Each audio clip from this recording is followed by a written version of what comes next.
everybody. Thank you for having me down here and coming out. Hopefully, I'll have some useful information, some useful takeaways for you. Oh, somebody get locked.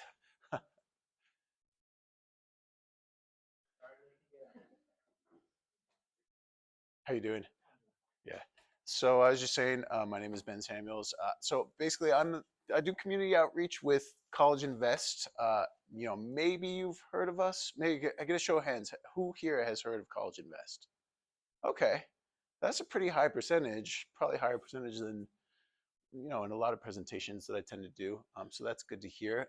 And I guess some of you do actually work in higher education, so that would also make sense. So yeah, I'll get into it. So basically, I've been with College Invest for about 2 years, and kind of the primary aim of my position is to promote, um, more specifically, a couple of grant programs that we have that are aimed at younger children, right? But that's not to say that I'm just not, I'm here to promote 529 higher education savings plans generally. So, as I get into the presentation, it's going to be a general overview of who we are, 529s, some of their advantages, kind of a little bit about how they work, right? And then of course getting into those grant programs, which I think can really provide a good incentive for the parents of younger children to start even thinking about saving earlier on, right? Because part of our mission is trying to lower the burden of student debt as much as possible. So who are we? College Invest, okay. We've basically we administer what's known as the 529 college savings plans. I wish we could change our name, because it's the whole college thing. I feel like it's a little bit of a misnomer because this isn't just for college, right? It's for any type of, or virtually any type of post-secondary or higher education. Okay, so we administer the 529 plans for the state of Colorado. Oh, we have another person here. How you doing? Welcome. There's coffee and bagels over here if you'd like. So you haven't missed much. We just went around and introduced ourselves. What's your name? Felipe Garcia. Okay. Where are you coming from? I'm with New York Life. Oh, okay. Nice to meet you. Yeah. So I'm Ben Samuels here with College Invest. So yeah, I was just getting into the overview of who are we, right? So we're a nonprofit agency within the Department of Higher Education. Okay. We administer the 529 college savings plans. So, if you're not familiar with 529 plans, right, they're tax advantage, state sponsored savings or investment plans, right, um, that are specifically for higher education savings. Okay. So the 529s have been around for about 30-ish years, right? Congress, back in the mid 90s, you know, pass the legislation to formalize them and create the benefits that they provide, which the primary benefits being, right, like these tax advantages, and they exist in virtually every state. So Colorado, our 529 with College Invest is really one of the most respected and well-known 529s in the country. We manage more or less $11 billion in assets, for people who are saving for college, so, or for higher education. And I mean, like, I may kind of glance over some of this stuff because you are all mostly working in higher education or in investing, saving and investing. But for general groups of parents, what are the benefits of higher education, right? Well, probably, clearly, obviously, higher salaries and lifetime earnings, right? But then maybe things that people don't think about so much, right? In general, there are studies, right, that showing there's a correlation between, um, higher levels of higher education or college education and better quality of life or even improved health outcomes, right? I think probably all of us in this room have heard these things before. And then just looking at, when we're talking about higher lifetime earnings, kind of just giving people an idea of averages. I mean, on the lower end, somebody with a high school degree on average earns about $1.5 million over their course of their career, right? And then as we move up to a bachelor's degree, almost double that, $2.8 million on average. And then for all those doctors and lawyers out there, they're earning the most at about $4.7 million over their career on average. So when I bring up this slide, and you know, I don't do it to scare parents or scare anybody. It's just because I think it's important that we all recognize the reality of what could we be confronting in terms of the cost of higher education for our children and for their future. And let's keep in mind, as I said at the beginning, not everybody goes to college or university, right? You might go to vocational school, you might go to get an associate's degree or do an apprenticeship program. But for the purposes of just keeping in mind, hey, I mean, this is, there's big numbers for everything. So on average, today, for a 4-year degree at a state school, we're looking at about $95,000 for the 4 years, for the total cost, right, of going to one of those state schools. And for a private institution, something along the lines of $215,000 a year. Or I'm sorry, for 4 years total cost. So projecting out, I say like a lot of our grant programs are aimed at babies through toddlers, elementary age school children. So, I mean, if I have a baby today, right? Uh, I believe this gentleman over here said he had a 2-year-old. Okay, 18 years from now, it's a little sooner than that, maybe 16 years from now, but 18 years from now, if we're projecting out and following the trends of inflation in the cost of higher education, um, and they hold steady as they have over the last, 20, 25 years, might be looking at a 4-year degree at a public institution costing about what it costs today at a private school, right? So $216,000 more or less, um, in 18 years from now to go to to go to a state school.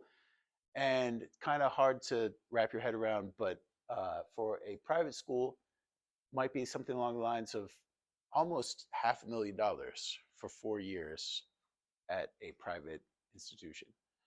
So again, you know, why do I bring this up? Because a lot of parents, or they can't even fathom, the fact that it could cost that much, and it's important to keep that in mind, right? Because hey, we gotta start planning now. We got to start thinking about it as early as possible if we really want to limit the amount of student debt that our children might have to take on. So speaking of student debt, I mean, how do people pay, right? We all know, I think probably almost everybody in this room, if we went and pursued any type of higher education, we took on student debt. So these numbers might be even a slightly dated, probably even a little bit higher than this, but total U.S. student debt is more or less along the lines of $1.8 trillion, $1.7 trillion. Okay, and that would come out in okay, so 2021, yes. So I need to revise these numbers, but the average student debt per student in 2021 was around $38,000 per student. Okay, and for monthly payments, that comes out to about $400 monthly, right? So, like I said, a big part of what we want to do and a big part of our mission is encouraging the saving and investing, not necessarily to, because very few people are saving or investing enough to pay for a complete college degree, right? But anything that we can save for our children can hopefully make a dent, can hopefully alleviate some of that student debt. And I mean, on average, according to statistics that I've seen, you guys, again, you're really in this field more than I am, so you might have a better idea. But I've seen numbers where, probably a third of, or most students can rely on federal aid and grants covering something along the lines of a quarter to a third of the cost of a university degree in this case, right? But still, there's that difference to make up. So if you can get a third in federal aid and grants, and then hey, we can save some more. We can again minimize that student debt as much as possible. And then, as all of you are probably well aware, right? Coming out of a university, I have that student debt hanging over my head. What's that doing to our kids, right? They want to buy their first house. They want to settle down and have a family, right? These are all this hamstringing them, right? Having to deal with the student debt and being able to progress and meet those milestones in their life that they want to meet. Oops, are those little animations?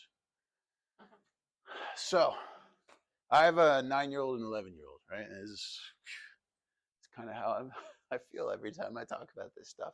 But what can we do, right?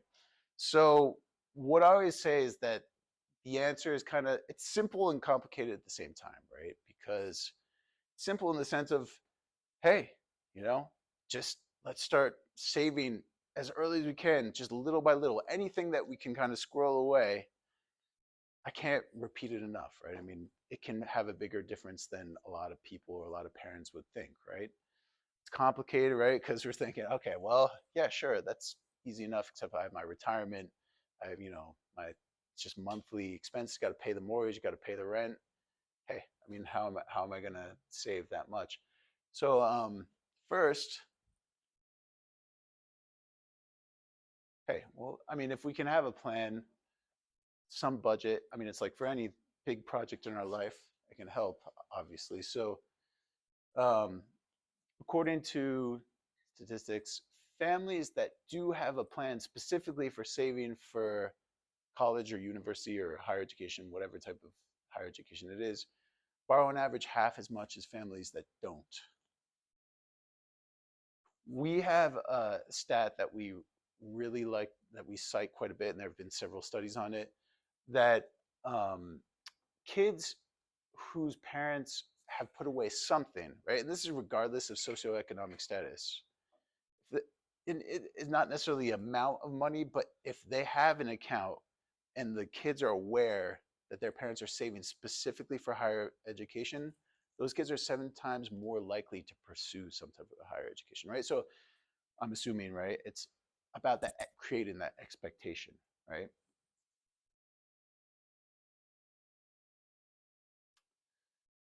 Much less likely to restrict school choice because of cost, right? So maybe there's that specific school with that one program that they like, and okay, if their parents have saved something or if the family has saved something, they do feel less restricted. And then finally, it's kind of obvious, right? I mean, the parents and the students are both less worried about economic and financial factors. So, in terms of saving little by little, this is I always bring this up with parents, right? The secret ingredient is time and getting into making your money work for you if you can, if you're willing and open and can tolerate um, a little bit of risk of the idea of investing the money. Okay, so how many of you in this room? I know there's definitely at least a few of you who have heard of the concept of compound interest, right? Okay, so many of us. So basically, what compound interest, right, is when you put money into an interest earning account, right, and interest, inter, the interest generates more and more interest on top of itself, right? So it has a multiplying effect. So in this example, now that we all have $1,000 all just lying around, but for the sake of the example, if I take $1,000 and I put it into an investment account that earns on average 5% interest, right? Every year, it's going to increase in value, right? So the first year, 5% interest on $1,000, that's $50.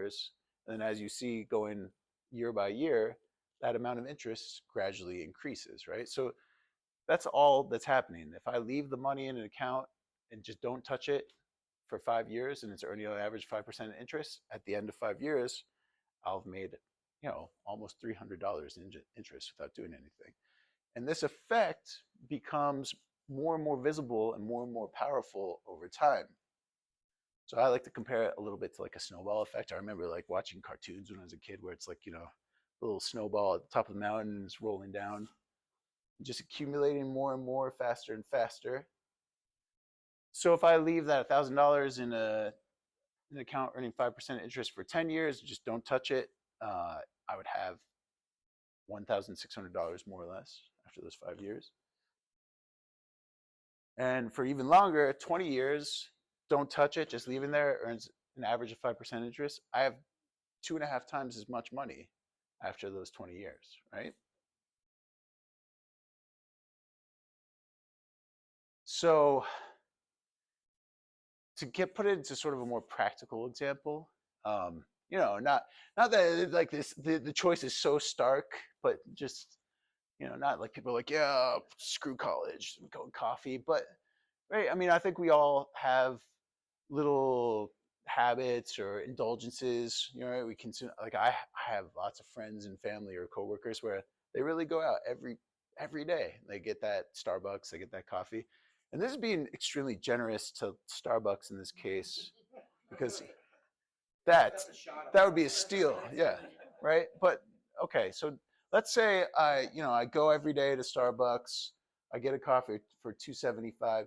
If I was buying one coffee per day for a year, uh, it would come out to about $1,000, right? So it would be like in our previous example. If I put that money into an account that earned on average 5% interest and just didn't touch it for 18 years, I would have about $2,500, right? But even better, what if I put $1,000 into that account every year for 18 years, right? So if I invested 1 year of coffee every year for 18 years into an interest earning account that was, let's say around 5% interest, I could have something like 30, almost $38,000. And all I was doing was putting 275 per day into that account, right? I mean, it's not a lot of money when you really think about it. And reflecting back to the previous slide I had on student debt, I don't know if any of you recall, it's a little outdated, but the average student debt in 2021 was $38,000. So hey, that's about what that student debt came out to. Now, in 18 years, that student debt will probably be a little bit higher, but you could pay a lot of tuition, buy a lot of books, buy a lot of equipment related to some course of study with that money. Does anybody have any questions so far? Do you have to list your 529 on your FAFSA? So basically what I understand about 529 factoring into the FAFSA calculation, and you guys know way more about this than I do, is that it has a very minimal impact. So, like I know with other forms of college saving, other types of accounts where like custodial accounts that are put into the child's name, that can create more of an issue because it would be considered their asset, whereas the 529, you as the parent or whoever is the account owner, the parent, the grandparent, whoever it might be, it's considered their assets, which and then also its status as being this, government sponsored higher education savings vehicle does in most cases have a very minimal impact. Like so the benefits in general will outweigh the cons. Right. You could still get federal aid, right? Yeah, yeah. Anything else where we're at it? Yes.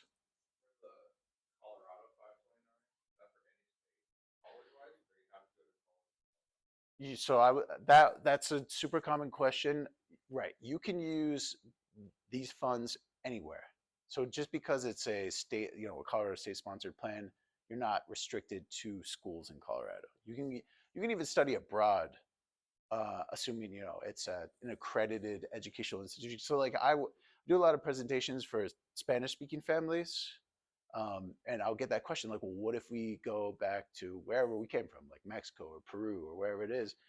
And I say, well, assuming your kids go to like the large public education institution, probably their funds will be you would be able to get the same tax advantages and everything that you would have otherwise. So, all right, I'll continue, and then we'll have more time for questions. So basically, what is a 529 when we get down to it? You know that we talked about. Oh, here's it. Now that we talked a little bit about, okay, uh, who are we? What are kind of some of the benefits and costs of higher education, and this idea of how we can save little by little using the power of compound interest. What exactly is a 529? Okay, so it's just a savings or investment account, right? Okay, and as I said before, it's specifically for higher education. I'm going to get into more of the benefits, but the primary benefit are the tax savings. Okay, now to open an account, it could be the parent, it could be grandparent, basically any sort of familial relation, right? So in theory, like an aunt or an uncle could open an account for a niece or nephew, like I said, grandparents, parents, brother, sister. You can even open one of these accounts for yourself. Okay.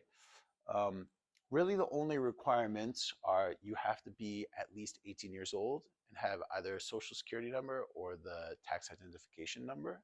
So I know, like, again, I present a lot to, um, immigrant families, and that can be an issue. I wish that this was eligible for everybody, for even undocumented people, but hopefully, I know in some cases I talk to families, it was like, well, I do have the tax identification number if I don't have a social at least.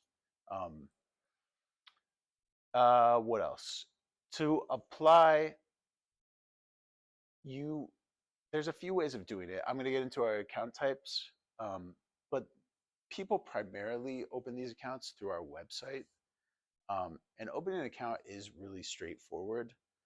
All you really need is, your full name, your address, your social or your TIN number, um, your date of birth, and then the same information for whoever's going to be the beneficiary. So presumably your child. Um, and then that's pretty much it. You choose the type of account you want. We verify all that, and you're set up. It's open. Um, we do have one account, and I'll mention it towards the end, that we do in collaboration with First Bank, where you can go to any branch in person to open that account. So that can be a better option for some people. They might feel more comfortable going in person than doing it online.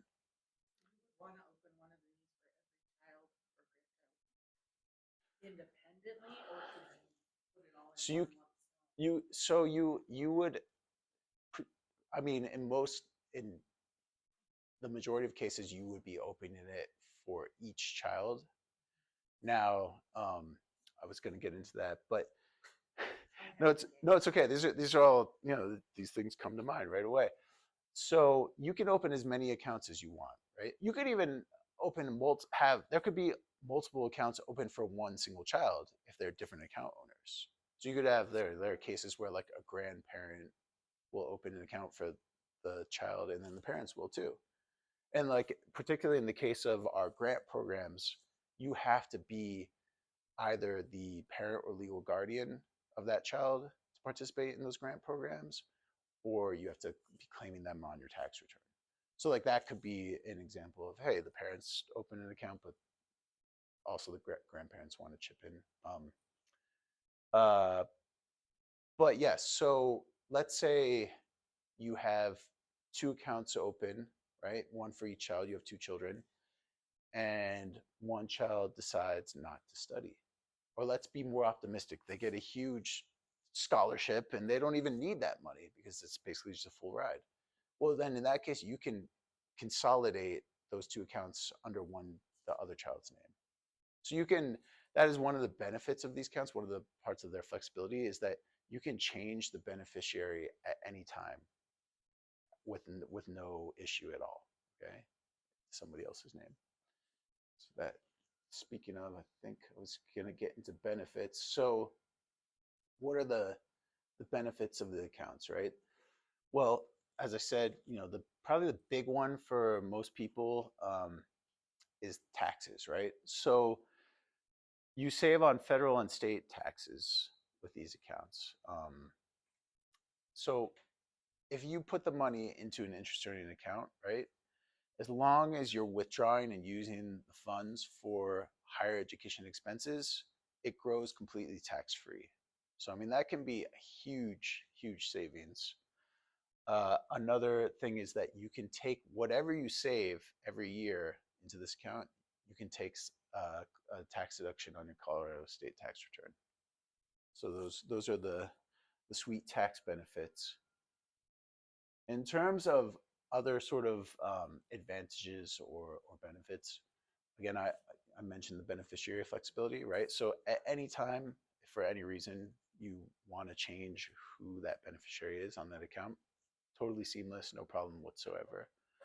Um, Another point of flexibility is, so I'm going to get into the different account types that we have, but you can change the type of account or investment that's in there up to 2 times per year with no problem. So, let's say you have the money in a more sort of aggressive investment and, you're kind of reading the news, looking at the economic situation, and you're like, yeah, I might want to move this money into something that I think is more secure, more stable, right? You could do that up to 2 times. A lot of people ask about, who controls the funds, right? So, like, let's say you have a kid, they get to college age, they turn 18 or whatever it is, and they think, well, okay, so what happens? Like, who is pulling the purse strings there? The account owner always has full control over how those funds are used. Getting into, I sort of already alluded to it, but a lot of people think, again, CollegeInvest is just for college. No, it's for really virtually any type of post-secondary education. So vocational school, technical school, trade school, community college, any level of university degree. So anything from bachelor's up through a doctorate. Um, it says some apprenticeships. I mean, it's presumably really any apprenticeship. Um, I mean, if you wanted to go study, you had a kid, or if you yourself wanted to go study acupuncture, right? Or go to learn how to be a hairstylist, you would be able to use these funds for that. Again, money can be used nationwide or even internationally. And then I'm really sorry, this is not up to date. It does not cost $25 to open an account. It's free to open an account. So there's no cost to open an account. There's no minimums that need to be maintained. There's no sort of like monthly deposit requirement. The only real requirement is that when you do make a deposit into the account, that it be a minimum of $25. Okay. I need to update that slide. I thought I had the newer presentation. So, okay, you want to get those tax benefits. What expenses qualify when you withdraw the funds and spend it on, some type of higher education? So obviously tuition and fees for whatever, the program is, whatever the university is, books, room and board, right? So housing, and that could be, you know, uh, college dorms, but it could also be just paying rent, right? So any type of housing. When you're talking about food plans, right? But it could also be, hey, my grocery bills, okay? So that too. And then any equipment that's required or necessary for that course of study. So, right, in some cases that might be computers, software, Wi-Fi, whatever. Other might be, certain tools, right? I mean, you want to be an electrician, you're going to need other things to study that. Common expenses that aren't allowed, and I should change that to like a car. You cannot buy a plane. Yes, no private jets. You cannot, so you can't use it to travel in the sense you can't use it for transportation. So that's kind of a shame because you think like, hey, transport would make sense, but unfortunately for the time being, that's not included. In some states, with some 529s, they do allow you to use these funds to pay off student loans, not with the Colorado 529. Really, like we reiterate again and again, for us, it's all about limiting student debt as much as possible. So we don't want to, encourage people to take even more student loans and then use these to pay those off. And then also in other states, they've opened this up to K through 12 education. So, a lot of people, for like, if it's a private school or whatever, we still, what the Colorado legislature is not on board with that. They want it to be about higher education and incentivizing that. So, any questions about any of this so far? Okay. What kind of documentation do you need to provide for, say, like your rent if you're living on campus? Just like an invoice, a receipt? Yeah, so it's right, like any invoices, receipts, maybe a credit card statement. Maybe that wouldn't be for rent, but for certain expenses, right? And I mean, a lot of this is, again, it's more on you, right? Like, it's not like CollegeInvest is pouring over, hey, what are you withdrawing here and there? It's if the IRS says, yeah, we're auditing you. Oh, you have 529? Oh, show us that you're actually using this for what you're supposed to be using it for. So And so that would suffice to say if you were to get an audit, yeah, I have these receipts showing. So they're not taking, if they got 12,000 in the account, if you had buying a Ford model plane that they could fly around in the first month. yeah, exactly. Or private jet. Or private jet. Yeah. So talking about these grant programs, which um, are really great. They're really generous. And unfortunately, they're not for everybody. They may not be for everybody in this room. But hopefully, if you don't have kids who might be eligible for them, you might have nieces, nephews, friends, kids who might be interested in this. Um, the first grant program we have is called First Step. So this is a relatively new grant program. It launched in 2020. A little rocky start there. I'm sure all of you dealt with similar sort of initiatives in work and just getting through those couple years there. Um, but it's starting to take off now, and we're really trying to push it. But basically, the deal is any child born or adopted in Colorado on or after January of 2020 is eligible for this program. And when their parents open an account,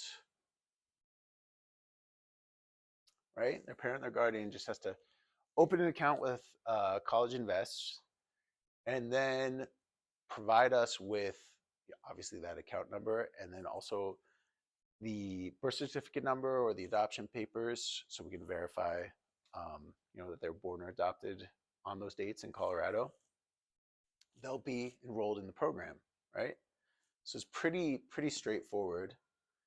And then what they get for enrolling in the program is we put $100 into their account. But then what we also do is we match anything that they save dollar for dollar up to $500 per year for 5 consecutive years. Okay? So, right, in theory, let's say I have a 2-year-old. I'm like, this is a great program. I'm enrolling as soon as possible. I'm going to open an account, apply for a First Step. I get in, boom. For the next 5 calendar years, anything I save, basically it gets doubled up to $500. So if somebody really maxes it out, right, they save, $500 every year for the next 5 years. That's $2,500 plus another $2,600 from us. So I mean, think about it, right? Like, if you can max it out and you have a 2-year-old, by the time they're 7, 8 years old, they'll have at a minimum $5,000 already invested for higher education. And if it's in an interest earning account, hopefully have a few years there to have that build. So that one is for kids. Let's see, this first sort of cohort. I mean, the eventual age restriction on that is 5 younger than 5 years old, so 4 years old and younger, up to 5 years old. Of course, since it's launched in 2020, we haven't reached that age limit yet for the first group of kids who are able to participate in it. So, we have like 3-year-olds, up to 3-year-olds right now. The other program, which is kind of similar, but with some differences here and there, is just the matching grant program. So with First Step, right, you have to be born or adopted in Colorado. It's going to be for kids up to 5 years old, and you can apply at any time, right, during the year. There's no enrollment period. Matching grant, few differences. So for matching grant, you have to apply for this program before the child turns 9 years old. So when they're 8 years old or younger. Then they don't have to be born in Colorado, and you don't necessarily have to be the parent, but you must claim the child as dependent on your tax return. And like I said, you don't have to be born in Colorado, but you have to be residing in Colorado when you apply for the program. And then with matching grant, there is an annual enrollment period, okay? Unlike with First Step. So the enrollment period is between October and December, and the end of December every year. So coming up in this October 2023, we'll open it up and it'll go through the end of this year. So the way this one works is, right, same thing, the parents or the person claiming the child on the tax return have to open an account first, and then they can start applying for these grants, assuming that the child and they meet all these criteria. The way it works is you can qualify for this matching grant up to 5 times between when you first apply and when the child turns 18 years old. Okay? And as long as you apply the first time before that child turns 9 years old, then once you're in, and you can, the subsequent years, even though they're obviously older than 9 years old, or than 8 years old, you can continue to apply and receive the grants. You don't have to do this in consecutive years, right? So maybe you apply the first time when they're 7, you qualify for the following calendar year. This is what you get, right? It's that $500 match. So you apply for the grant the following calendar year, anything you save will match it dollar for dollar up to $500. Okay. So let's say you do that when they turn 7, you're like, I'm going to apply for this grant. You get it. Following calendar year, it's matched. And then for whatever reason, I don't know, let's say it's going to be a tough year and you're not going to be able to take full advantage of this grant or save so much in one of these 529 accounts. Maybe you skip that year. You say, you know what, I'm not going to apply this year because I know I won't be able to put any money into this account. And you wait a couple of years and the situation improves. You say, actually, I think this is going to be a time for me to do it. So you apply again for that grant. Do you see what I'm saying? So it's kind of nice in that sense that it gives you that flexibility. Whereas with First Step, it's 5 consecutive years. That's easy because then you don't have to even think about it. And that's kind of nice. But this one gives you that optionality of, hey, I'm going to kind of pick and choose the years where I'm going to apply for this matching grant. Yes. Match, we could apply for October to December, that applies for that calendar year. Next year. For the following year. Yeah. Apply to get matched. Yes. Yeah. Any other questions about that? I know it's kind of confusing, but hopefully it more or less makes sense. Okay, so those are those grant programs, which are, like I said, I think they're really great. Now, what are the types of accounts we have? So we actually have 4 different types of accounts, but I focus on these 3 generally in my presentations. We do have an option that is geared for financial advisors, right? So for money managers who would be opening the account on behalf of their clients and picking and choosing and working with it. But I'm just focusing on kind of our uh, direct to consumer accounts. So there's three. There's direct portfolio, stable value plus, and smart choice. Now, up to now, direct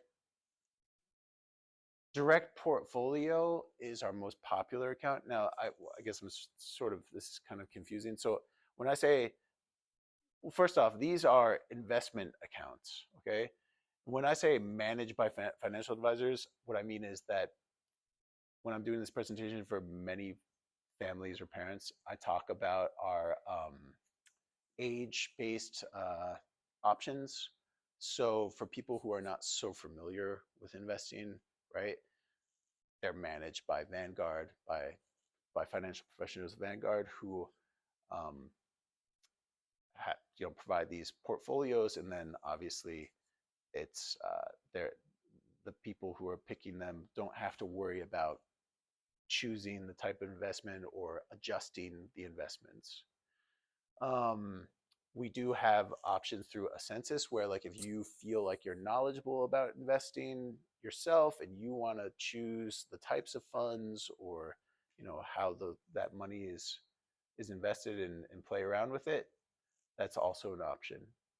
Like I say to the parent groups that I usually present to, hey, I mean, this is, obviously when we talk about there's more possibility of growth because they're investment accounts, but there's also higher risk level, right? Because the markets go up and down. Um, and, obviously everybody needs to choose the option amongst these accounts that they're comfortable with, right? But, maybe as an example, these types of accounts might be um, more geared for or more beneficial for parents of a younger child, right? Where they have a longer timeline to think about saving for higher education and more years for those investment returns to really pay off for them. Um, so talking about the age-based portfolios that direct portfolio offers, there's a conservative option, a moderate, and an aggressive path, right? So basically, I mean, you guys are probably familiar with, right, like retirement accounts. If you choose an age-based retirement account where supposedly as you're moving towards retirement age, right, the investments are becoming more and more conservative to conserve those savings, that money that you invested. Same idea, right?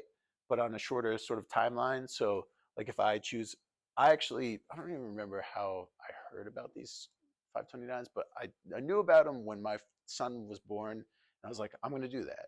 And I immediately opened one and chose one of these types of accounts, investment accounts with an aggressive path. So from 0 to 4 on the aggressive path, all that money that I saved was only invested in stocks, right? And then you see over time, gradually, it's shifting. Now my son's 11 now, so what? It's probably about, I don't know, 40% bonds, 60% stocks, something like that. And then, by the time he's 17, 18, it's mostly going to be, most of that money is going to be in bonds as opposed to stocks.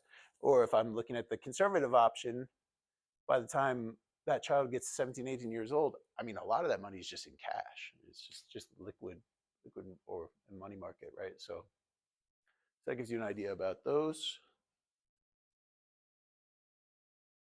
So our second option, Stable Value Plus, we offer through Nationwide. And it's a fixed guaranteed option in the sense that what we can guarantee is that the interest rate on these accounts never falls below 1.5%. Okay, so every year, the interest rate is revised in December. So again, I apologize, slightly out of date. In 2022, that interest rate was 1.8%.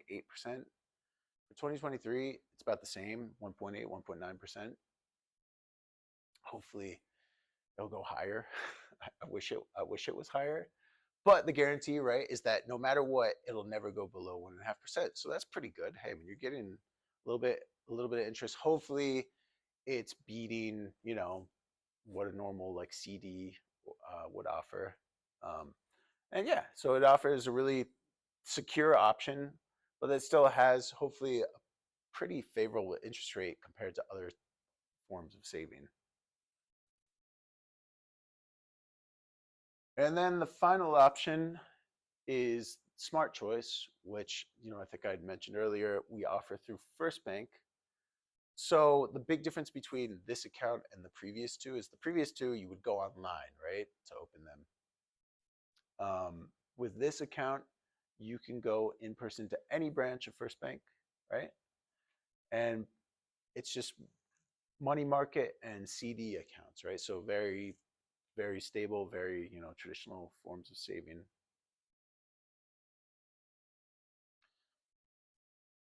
And that's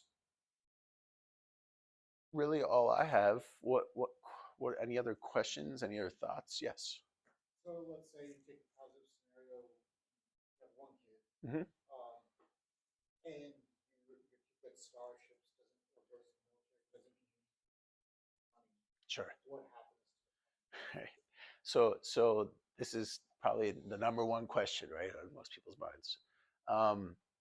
So in the case that they're getting scholarships, right, uh, you can withdraw whatever the amount of that scholarship is from the 529 account without incurring any sort of taxes or penalty, right?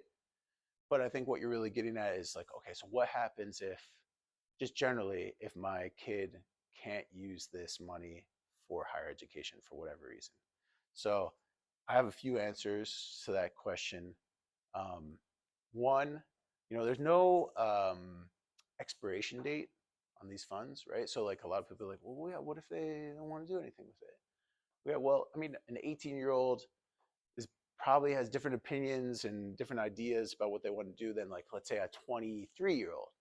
So, I mean, if your family can afford to keep the money in the account, it might just make sense to leave it there. Hey, it continues hopefully earning interest, growing, because that kid at 23, 24 might say, hey, you know what? I lived a little life now. I thought about it a little bit more. I really know what I want to do, and I can use that money for some type of higher education. So that's the first answer. Obviously, we talked about changing beneficiaries. That's another one. I know that's not for everybody, right? Because like you were saying in this instance, if I just have one kid in one account, right? So, but maybe you have multiple kids, so hopefully you could use that money for another child if it was possible. And then another thing that's relatively new, and it still hasn't been officially passed by the legislature. Spitting that one out. So basically, the Biden administration announced that they want these funds to be usable for retirement accounts. So this is coming down the pike. I mean, it's going to happen. You will be able to convert these 529 accounts into Roth IRA retirement accounts. Now, all the rules around that aren't totally clear, totally set in stone yet, but that would be a possibility, right? Like, let's say, hey, we're not going to be able to use it for any type of higher education, but it's pretty great. I mean, it could be for your child. Potentially, it could be for you. Now, that's where it gets a little fuzzy for me still. That's why I don't like talking about it too much because, again, they haven't completely set the ground rules. I wonder, wonder if any of the accounting investing people have heard anything about this. Yeah. From my understanding, it was already passed at the end of the year act. Oh, okay. I haven't looked into it like in depth, Mm-hmm. but the limit they're going to do is $35,000 you can roll over, Sure. and there's stipulations on how long the money has to be Yeah. in that account and stuff. So I think some of the rules are in place. I can't confirm 100% like everything. I can't remember if it's like a deck. You have to have the money you have to have that account open for like a decade. It's going to be something like that. And then it will be you're allowed to roll over, a certain amount per year, not just $35,000 all at once. But Yeah, that's the lifetime amount. right. So I mean, there's going to be some rules around it, but right. That I mean, it's going to be potentially an option for some people if they think, yeah, or let's say there's leftover money for whatever reason. If you're really lucky, hey, oh, maybe we can roll it over into a retirement account. But then finally, last last but not least, if you can't use the money, there's just absolutely no way to use the money, or let's say you need it, there's just like a more pressing, urgent family situation where like we need that money, we're not going to be able to use it for higher education. Okay, what happens? So you withdraw the money, you would have to pay the taxes that you wouldn't have otherwise paid, right? So, any interest earned, the original savings, the money that the principal that you put into the account, that's not taxed, right? But if there was any growth, you would have to pay the taxes on that. And then you would also have to pay a 10% penalty on any interest earned. Okay. So not ideal, but then, at least in my opinion, or for a lot of the families that I talk to, if that's the absolute worst case scenario, I I don't think it's, hey, listen, you put away some money, it grew some, yeah, it's not the worst case scenario for me. I think it was still a worthwhile project. Yeah. For the things as far as the transfer beneficiary stuff, or any other family member. Yeah. It doesn't have to be another kid. Yeah. No, thank you for pointing that out. Use that in the future. And also for they can continue lifetime, they can continue having that account grow, and then maybe use it for their own kids. You could, right, you can use it for right, it could be for a grandkid. That's come up before. Thank you for, these are all really good points to point out. I just figure like, yeah, I mean, you could use it for yourself. I don't know how common that would be, but it could happen, right? I mean, you could say, hey, like, I'm going to go back and study something. Or it could be for a niece or nephew. I just figure like people usually keep it within, their nuclear family. But, and then really good point that has come up before where people have said, yeah, like, well, maybe if my kid doesn't study, hey, I have grandkids already and I might just put it into their name, and it's true. I mean, if it's earning interest, it could be a much larger sum of money for that grandchild. And it doesn't have to be for first-time college goers. No. So, yeah, so like if you already had a degree Oh yeah. and then No. it Yeah. doesn't preclude you from No, being not a at all. first-time Not at college all. goer. No, that's a good question. No, not at all. They got a scholarship and they go on to grad and then graduate school. Yeah. Right. Right. Can you use it for like certs? So let's say they're in cybersecurity and they get scholarships to pay for the degree, but they need certifications That afterwards. They can use. that's a good question. I mean, I think, it might vary a little bit, but like, I mean, my impression is like, let's say you're doing the cert through, I don't know, yeah, through the University of Colorado, right? I mean, or through, I think in most cases it's going to cover that type of continuing education too. So, yeah. Any other questions? Okay. Well, if you guys, down the line have any questions that come up or occur to you, my contact information is in there. Our website obviously has a wealth of information. Always feel free to reach out to me. I'm always available, or if you want to refer people to me too. And then I don't know. I don't know. I have a lot of baby swag in here. There's some lip balm, but if you guys need any bibs, sippy cups, plug covers, have at it. But thank you so much for giving me this opportunity. I appreciate it. Yeah.